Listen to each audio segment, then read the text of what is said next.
There is a Japanese secret that transforms the most anxious, fragile mind into a fortress of absolute calm. Do you know the irony? The harder you try to be strong, the more brittle you become, until you understand this. Have you ever noticed how a skyscraper sways in the wind, moving several feet, while a rigid oak tree snaps in a storm? The oak tries to resist the force, and it breaks. The skyscraper accepts the force, and it stands. Why? The answer lies in a mental state that Japanese samurai cultivated 600 years ago to survive on the battlefield, and that modern psychologists are finally recognizing as the cure for anxiety. There is a specific frequency of thought that transforms your brain into an immovable object. The Japanese call this Fudoshin, the immovable mind. And when you combine Fudoshin with the technique of Zanshin, relaxed alertness, you unlock something dangerous: the ability to walk through chaos, pressure, and panic without your heart rate even speeding up. But here's the problem. Most people lose this ability the moment they enter the adult world. Their brains literally rewire to live in a state of constant emergency. You start saying things like, "I'm stressed out. I can't handle this pressure. I'm overwhelmed." And you believe these lies until the day you discover the truth.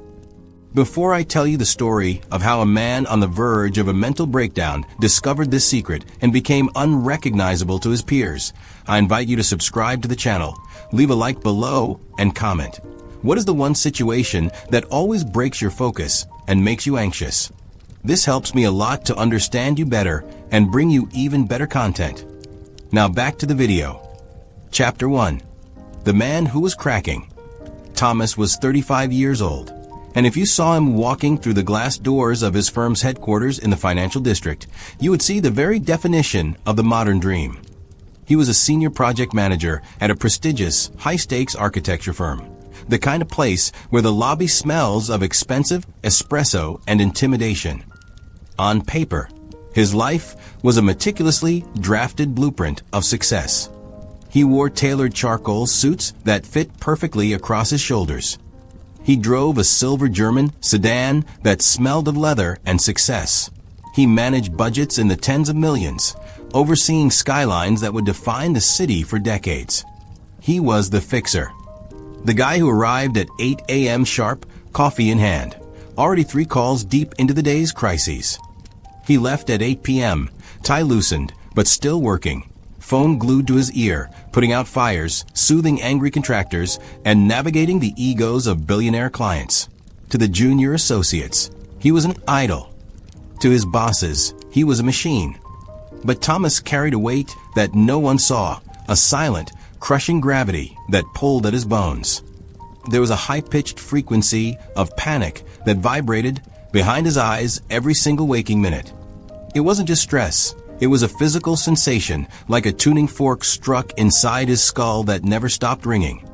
He lived in a state of hypervigilance, constantly scanning the horizon for the next disaster. He watched his colleagues, specifically the older partners, men in their 60s with white hair and calm eyes, and he felt a profound sense of alienation.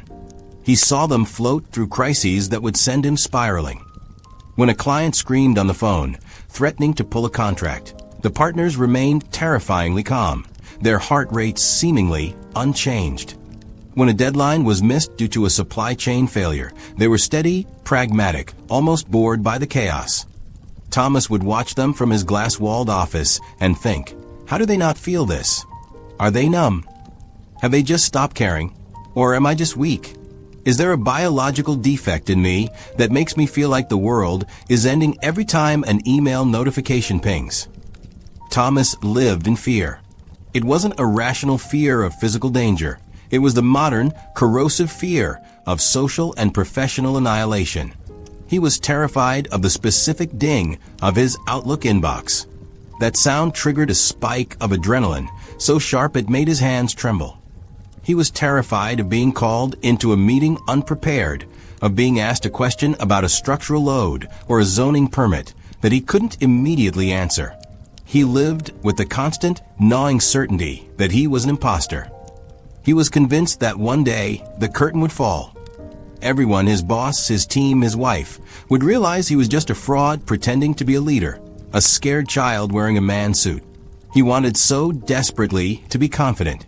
He wanted to sleep a full night, just one night, without waking up at 3 a.m., his mind instantly racing, calculating spreadsheets in the dark, replaying conversations from 3 days ago, worrying about a concrete pour scheduled for next week.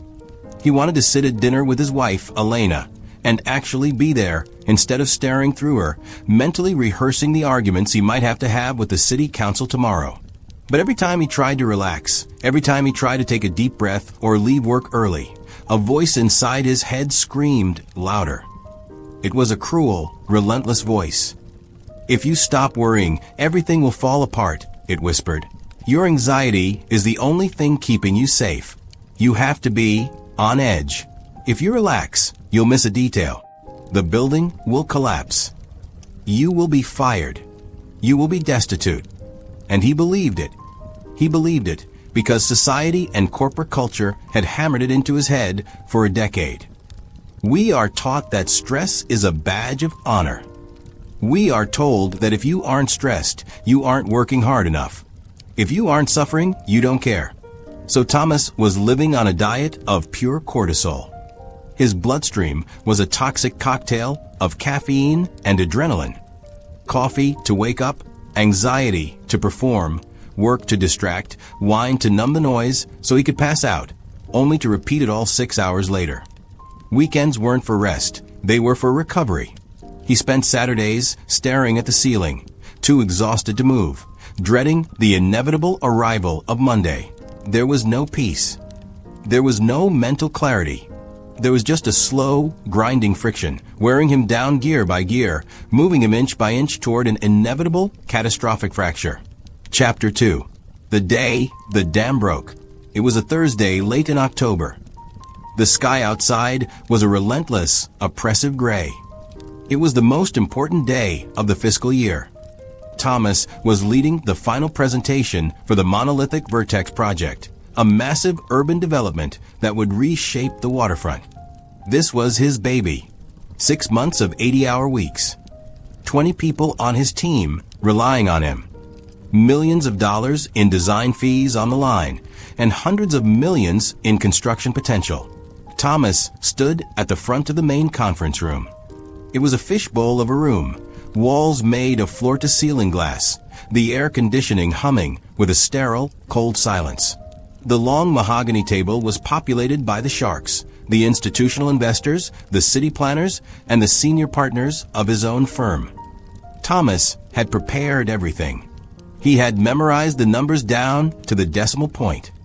He had rehearsed the pitch in his car, in the shower, in his sleep. He knew the flow of the slides better than he knew the face of his own wife. But he hadn't prepared his mind. He had spent the morning vibrating with a nervous energy that he mistook for readiness. He had skipped breakfast, fueled only by 3 shots of espresso that were currently burning a hole in his stomach. He began. The first 10 minutes went according to the script. He pointed to the renders. He spoke about community integration. He dazzled them with the vision. But he was speaking too fast. His breath was shallow, catching in his chest. He wasn't embodied. He was floating slightly above himself, watching a performance. Then it happened. 5 minutes into the technical breakdown, one of the lead investors raised a hand. He was a man with a reputation for being brutal, a numbers guy who delighted in tearing apart creative visions. He didn't look at the screen. He looked directly at Thomas. "Thomas," the investor interrupted, his voice cutting through the room like a razor. "Stop there. These structural load projections for the cantilever, they don't match the updated budget we discussed last quarter. Are you telling me you didn't account for the 15% material inflation on steel? Because if you didn't, this entire pro forma is effectively fiction." The room went dead silent. It was a standard question. A difficult one, yes. An aggressive one, certainly. But in a normal state of mind, it was answerable. Thomas had accounted for it, but in a different contingency fund on slide 42. The answer was there. But for Thomas, in his brittle, sleep-deprived, cortisol-soaked state, it wasn't a question about steel or budgets. It was a threat. It was a saber-toothed tiger jumping out of the bushes. His body reacted before his mind could catch up. His vision blurred at the edges, tunneling down until he could only see the investor's tie. His heart started hammering against his ribs, not like a drum, but like a trapped bird desperate to break the cage. Thump, thump, thump, thump. It was so loud he was sure the microphone was picking it up. He looked at the screen, and the numbers swam. They were just meaningless shapes. He couldn't read. He couldn't process. His prefrontal cortex, the part of the brain responsible for logic, language, and strategy, had simply shut down. He was in pure survival mode. Freeze response. The silence stretched. 5 seconds. It felt like an hour. 10 seconds. The air in the room grew heavy and hot. He could feel the eyes of his boss boring into the side of his head. He opened his mouth to speak, to say, "The contingency fund covers it," but nothing came out. His throat had closed. He felt a wave of heat rise up his neck, a prickly, humiliating flush that signaled his loss of control. He saw the look on his boss's face transform from expectation to confusion, and finally to pity. Thomas whispered, his voice cracking. "I need a moment." He didn't wait for permission. He turned away from the screen, away from the investors, and walked out of the room. He didn't stop at the water cooler. He didn't go to the bathroom to splash water on his face. He walked straight to the elevators, pressed the button with a trembling finger, and rode it down to the lobby in silence. He walked out of the building, into the cold October air, crossed the busy street, and collapsed onto a wooden bench in the park. He sat there for 3 hours. He watched the day turn into twilight. His phone buzzed in his pocket, once, twice, 10 times. Then the email started. He ignored it all. 35 missed calls. He had choked. He had failed when it mattered most. The shame was a physical weight, so heavy on his chest he felt like he couldn't breathe. He sat there watching the pigeons peck at crumbs on the pavement, thinking, "It's over. I'm not built for this. I'm too soft. I'm broken." A real man wouldn't have run. A real leader wouldn't have frozen. That night, Thomas didn't go home immediately. He drove around the city aimlessly, the radio off, having the darkest conversation of his life with himself. "I need to quit. I need to find a job where no one looks at me. I can't handle the pressure. I am defective." Chapter 3. The Wrong Armor. On Monday morning, Thomas didn't quit. Reality, with its cold, hard edges, had set in over the weekend. He had a mortgage that required a partner's salary. He had a reputation that, while damaged, wasn't dead yet. He had a lifestyle to maintain. But as he looked at himself in the bathroom mirror that morning, shaving cream on his face, he made a decision. He decided that his failure wasn't because he was overworked or anxious. He decided his failure was because he was weak. He was going to toughen up. He went into survival mode. He analyzed the situation with the logic of a wounded animal. The problem, he told himself, is that I feel too much. My emotions hijack me. Therefore, the solution is to stop feeling. He downloaded apps on Stoicism, but he completely misunderstood the ancient philosophy. Where Stoicism teaches the acceptance of emotions and clarity of mind, Thomas interpreted it as the suppression of all emotion. He thought being stoic meant being a stone. He overhauled his routine with a punitive discipline. He started drinking double espressos, black, bitter sludge, not to enjoy them, but to force his brain into a higher gear. He adopted a cold, aggressive persona at work. If he was scary, he reasoned maybe people wouldn't question him. If he was the predator, he wouldn't have to be the prey. He spent his nights searching online, falling down the rabbit hole of hustle culture. He searched for terms like how to be an alpha leader, psychology of dominance, and nootropics for extreme focus. The algorithms fed him the garbage of the internet. Videos of angry men yelling that sleep is for the weak, and your feelings are lying to you. and grind until you break. Thomas devoured it all. He started waking up at 4 a.m., dragging his exhausted body to the pavement to run until his lungs burned and his shins splintered. He worked harder than ever before. He double-checked every document 3 times, obsessed with finding errors. He became a micromanager, hovering over his team, terrified that if he let go of control for even 1 second, the disaster of the presentation would repeat itself. And for a month, it seemed to work. He was a machine. He was efficient. He closed deals through sheer force of will. But he was a machine running with no oil, grinding metal on metal, generating heat that had nowhere to go. Inside, the pressure was building to critical levels. He wasn't calm. He was compressed. He was a tightly coiled spring held down by fear. The anxiety hadn't gone away. It had just been shoved into the basement where it was growing mold. The cracks started to show in his personal life. He snapped at his wife for asking simple questions like, "How was your day?" or "Did you remember to pay the electric bill?" He interpreted her concern as an attack on his competence. At work, he fired a junior assistant for a typo in an internal memo, a reaction so disproportionate it made the office go silent. He wasn't becoming unbreakable. He was becoming rigid. And as any architect knows, rigid structures do not survive earthquakes. They do not bend, they shatter. It was his wife, Elena, who finally stopped the madness. She found him in the kitchen at 2 a.m. on a Tuesday. The overhead light was harsh. Thomas was surrounded by blueprints and spreadsheets, a cup of cold coffee next to him. He was trying to sign a document, but he couldn't. His hand was shaking so violently that the pen was rattling against the paper. He was gripping his right hand with his left, trying to force it to be still, but his nervous system was in full revolt. Elena stood in the doorway, watching him. She didn't see a high-powered executive. She saw a man vibrating apart. "Thomas," she said softly.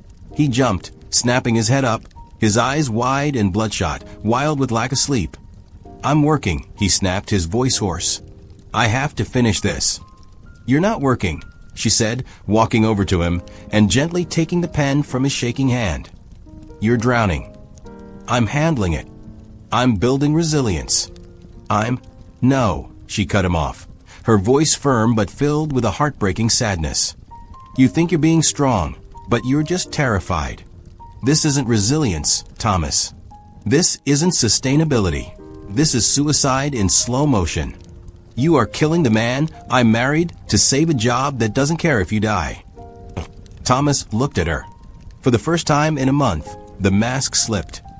The alpha facade crumbled, leaving only the exhausted, scared man underneath. He looked at his shaking hands. He looked at the woman who loved him. "I don't know another way," he whispered, his voice trembling. "If I stop, if I let go, I fall." Elena placed her hand on his cheek.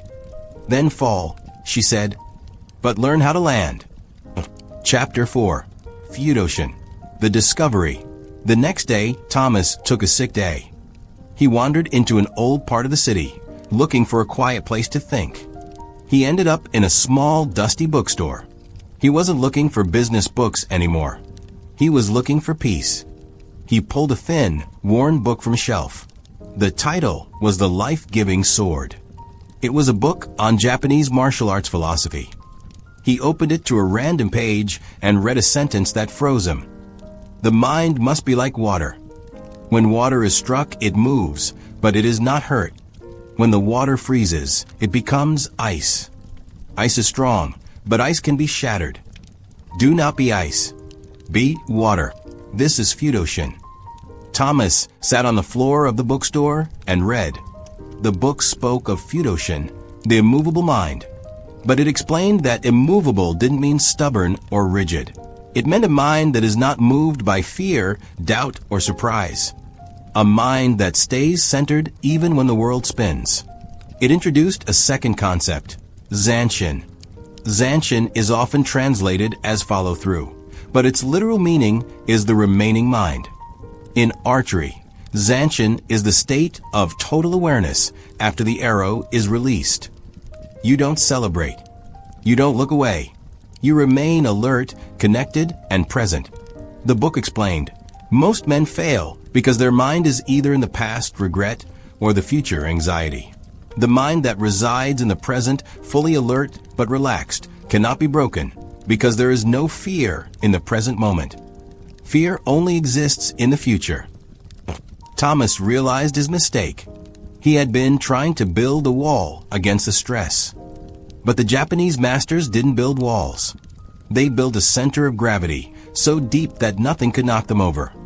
The book mentioned a local dojo that taught these principles, not just for fighting, but for living. It was run by an old master named Kenji. Thomas didn't even think. He drove straight there. Chapter 5. Mentorship. The Teacup and the Ocean. The dojo wasn't what Thomas expected. It wasn't a gym with loud music and aggressive guys hitting bags. It was silent. It smelled of wood and incense. Master Kenji was a small man in his 70s. He listened to Thomas's story, the panic attack, the anxiety, the attempt to be a machine. Kenji smiled. "You are trying to stop the waves with your hands," he said. "You will only get tired and drown. You must learn to be the ocean, not the surface." Kenji began Thomas's training, but they didn't throw a single punch. "Stand here," Kenji said. "Close your eyes. Breathe." Thomas stood. Within 30 seconds, his mind started racing. "This is a waste of time. I have emails to answer. What am I doing?" He fidgeted. Kenji tapped him with a bamboo stick. "Where are you?" "You are in your office. Be here." The training was focused on Zanshin. Kenji would make Thomas pour tea. "Pour the tea with your whole life," Kenji would say. "If you spill, it is because your mind left the cup." Thomas spilled a lot of tea. He realized he couldn't do a single simple task without his mind jumping to the next thing. This was the root of his fragility. His mind was never where his body was. Kenji taught him the paradox of control. To control the situation, you must give up control of the outcome. You focus only on your form, your breath, your center. If the arrow misses, it misses. If the client yells, he yells. You remain. Zanshin. Kenji explained that Fudoshin is achieved not by blocking emotion, but by letting it pass through you without sticking. Fear is a visitor, Kenji said. Don't lock the door. Let it in, let it bow, let it leave. Do not serve a tea. Chapter 6. The first step. Breathing under fire. Thomas went back to work, but he carried a secret weapon. He wasn't trying to be the alpha anymore. He was practicing Zanshin. He started with KAIZEN, small, continuous improvements. He chose one trigger, the phone ring. Usually, when the phone rang, his stomach dropped. Now, he used the ring as a bell of mindfulness. Ring. Breathe in. Ring. Center the mind. Ring. Answer. Hello, this is Thomas. His voice was different. Deeper. Slower. He applied Zanshin to his emails. Instead of frantically typing while reading the news on another screen, he did one thing. He read the email. He paused. He wrote the response. He sent it. Then he took a breath. The remaining mind. The first few weeks were hard. His old habits of panic tried to return. But he remembered Kenji's voice, be the ocean. In meetings, when things got heated, instead of jumping in to defend himself, Thomas practiced silence. He listened. He watched. He waited until the emotional wave passed, and then he spoke. People noticed. His team noticed. Thomas, you seem different, a colleague said. Are you taking something? No, Thomas smiled. I'm just staying here. The progress was invisible at first. 1% less anxiety per day. 1% more clarity. But as we know, compound interest is a force of nature. Chapter 7. The Hurricane. 3 months later, the ultimate test arrived. A contractor on a major site had made a catastrophic error. A foundation wall had cracked. The project was months behind schedule. The client, the same brutal man who had broken Thomas before, was flying in, and he was furious. He was threatening a lawsuit. Panic swept through the office. People were shouting. Junior architects were crying. The partners were frantically calling lawyers. The old Thomas would have hyperventilated in the bathroom. The tough Thomas would have screamed at his team. But the new Thomas stood up from his desk. He felt the adrenaline spike. The biological reaction was still there, but his mind didn't move. Fudoshin. He walked into the center of the chaotic open plan office. He didn't yell. He spoke in a normal, calm voice, but the stability of his tone cut through the noise. Everyone stopped. The room went quiet. They looked at him. He was the only stationary object in a spinning room. Panic solves nothing, Thomas said. We have a problem. We will find the solution. Sarah, get the structural drawings. Mike, call the concrete supplier. I will handle the client. You, Mike asked, terrified. He's going to kill you. He's going to try, Thomas said. But he's just a man. And I am just a man. Get the drawings. Chapter 8. Transcendence. The eye of the storm. The meeting was a bloodbath. The client screamed. He threw papers on the table. He insulted the firm's competence. The other partners looked down, ashamed, defensive. Thomas sat at the head of the table. He kept his spine straight. He breathed into his belly. He practiced Zanshin. He didn't interrupt the client. He watched the man's anger like one watches a thunderstorm. Dangerous, yes, but natural. He didn't take it personally. When the client finally ran out of breath, red-faced and panting, silence filled the room. Thomas didn't flinch. He didn't apologize profusely. He didn't make excuses. He looked the client in the eye with a calmness that was almost unnerving. You are right to be angry, Thomas said. His voice was level. The mistake is unacceptable. Now here is exactly how we are going to fix it, how much it will cost us, and why it will be stronger than before. He laid out the plan. No stuttering. No shaking hands. Just pure, unadulterated competence wrapped in absolute stillness. The client looked at Thomas. He looked for the fear, the weakness he usually preyed upon. He found none. He found a wall that would not move. The client sat back. He adjusted his tie. The energy in the room shifted. The predator realized he wasn't dealing with prey.